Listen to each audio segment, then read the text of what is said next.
Senator John Barrasso, chairman of the Senate Republican Policy Committee, member of the Senate Foreign Relations Committee. And, sir, good morning to you and welcome back to America's Newsroom. First, take Charles Krauthammer's point. Do you agree that he's onto something or not there? Well, it does make you wonder because the CIA has now reported that they knew pretty much from the beginning that this was an al-Qaeda-inspired terrorist attack. So it does make you wonder why General Petraeus made those comments a couple of days later and why the administration continued to say that this was just related to a horrible video and a protest when we know that there was never a protest there. So it does show that in light of what we know now about General Petraeus and the affair, that there are huge questions, and was there some compromise early on? Okay, what do you make of the breaking news here on Fox that Petraeus will voluntarily agree to testify? What do you make of that? I think that's very good news, Bill, so we can hear from General Petraeus firsthand what happened before, during, and after the attack. And, you know, he was just in Libya in the last couple of weeks in late October. We need to know what he heard. I understand the CIA is now just finishing up the report, but he's not having input into that. I need to know what he learned there, what he saw, and what his thoughts are today. What is your first question for him then, Senator?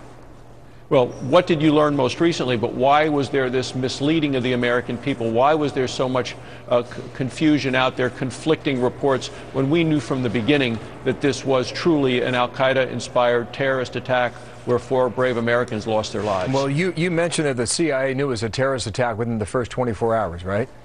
I did. That's pretty much what you said in your previous answer.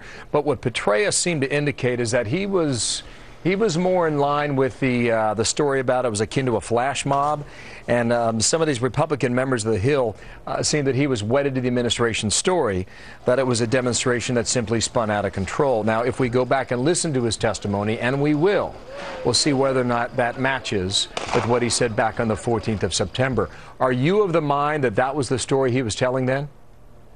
Well, I wasn't in that briefing with General Petraeus. What I do know is that the American people have been misled from the beginning on this, and I want to know why. And even in spite of our classified briefing yesterday, there are still many unresolved issues that we need to get to, and having General Petraeus testify to this is going to be helpful. But I think that the president should be held to answer these questions today during his first press conference. That's in 8 interesting, months. because we're getting a lot of questions from our viewers. Here's one now. BYA, because you asked. Brent Nichols writes exactly to that question. Were the president and the vice president in the Situation Room during the Benghazi attack? Did the president give the order to stand down? If not, who did? Do you have firm answers on both of those today, sir? No, as I say, there are still unresolved issues, and I would love to see those questions put to the president today. All right, we understand that the president was made aware in the Oval Office on September 11th. Have you heard that, or can you confirm that? Yeah, I can't confirm that, Bill. All right, Senator, thank you for your time this morning. We are watching the news as it breaks with David Petraeus. Appreciate you coming in today.